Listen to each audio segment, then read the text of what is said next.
Once we arrive, we gather for a briefing session with our own lecturer, Sir Zul Suhaimi and Dr. Zahid, lecturer from UPSI. Firstly, the day starts with the plotting session. Plotting refers to the process of marking, studying, and recording plant species within a defined area called a plot. Before we start our first activity, we were divided into 3 groups. Each group got different plotting area to be investigated. Before the plotting session, we were briefed about what to look for during the plotting. We were asked to find the DBH of the tree, determine the type of tree trunk, feel the texture of the tree leaf, and determine whether the tree has rubber or not before we mark the tree. Some tools that were used during the plotting was scissors, measuring tape, pencil, and paper.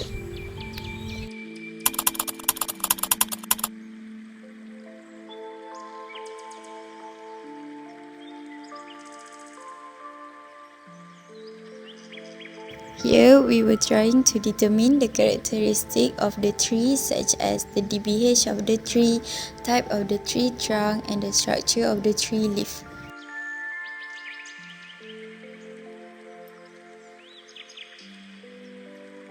In this video, we were marking and labeling the tree after we collect the information about the tree.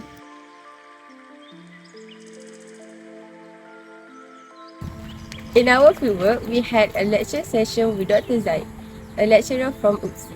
He explained how to calculate carbon stock using the data that we collect from our plot. Dr. Zaid showed us the steps starting from measuring the DBH until using formula to estimate the carbon stored in trees. Here a sample data for carbon stock estimation given by Dr. Zahid. Carbon emissions are one of the biggest threats facing our planet today. They come from vehicles, factories, electricity, and even some of the solutions we create to reduce them. That's why it's important not just to find carbon solutions, but to make sure those solutions are truly sustainable by minimizing their own carbon impact. What is a carbon solution? A carbon solution is any method or strategy that helps to reduce, avoid, or absorb carbon dioxide emissions from the atmosphere. Why do we need to minimize carbon in this solution? Although these solutions are designed to help the environment, some of them still produce emissions during their production, implementation, or maintenance. For example, building solar panels or wind turbines require energy and raw materials. If we are not careful, the process of solving the carbon problem could add more emission in the long run. So, how can we minimize the carbon impact of our solution? First, we should choose low energy technologies whenever possible. This includes using energy efficient devices, reducing standby power, and optimizing digital tools to reduce electricity consumption. Second, we should use renewable energy sources to power our system. Switching from fossil fuels to solar, hydro, or wind energy helps us reduce emission at the source. Third, we need to improve efficiency. This means doing more with less, whether it's using fewer materials, reducing waste, or streamlining our daily routines. Fourth, we can reduce resource use. Going paperless, reusing equipment, and recycling are simple but powerful ways to lower our environmental footprint. Finally, we can support carbon offsetting efforts. For emissions we can avoid, we can invest in tree planting program or carbon capture project to help absorb the carbon we have released.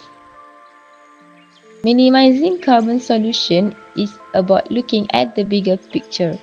It's not enough to reduce carbon in one area while increasing it in another.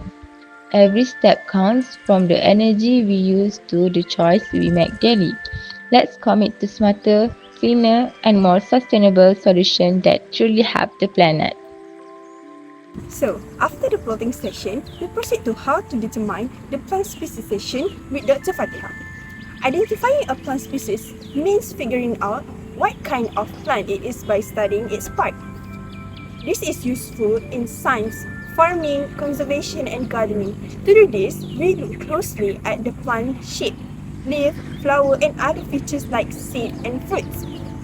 The more detail we observe, the easier it is to know what exactly plant that we are looking at. Here, we are hearing the lecture about how to find taxonomy of the plant from family, genus, and species. From the plant that we obtained from plotting, we were asked to identify the scientific name of the plant by the characteristic that present.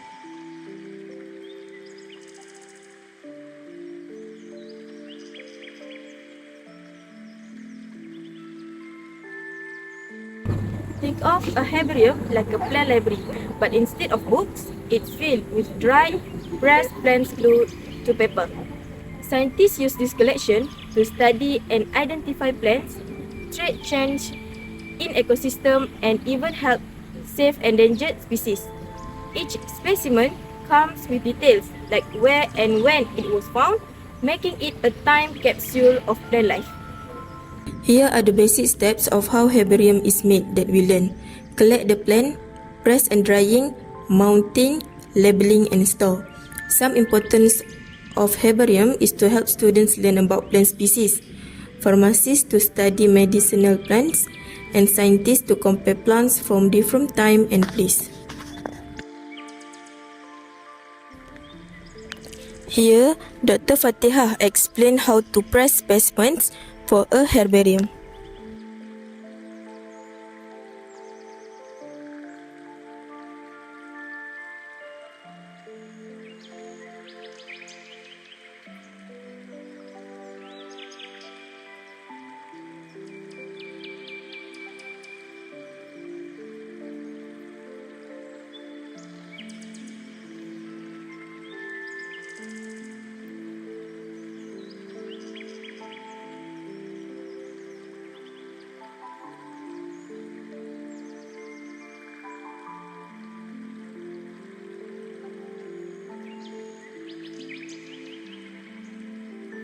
After visiting the herbarium, we went to Zoology Museum. Inside, we saw many mounted animals and specimens preserved in the jars.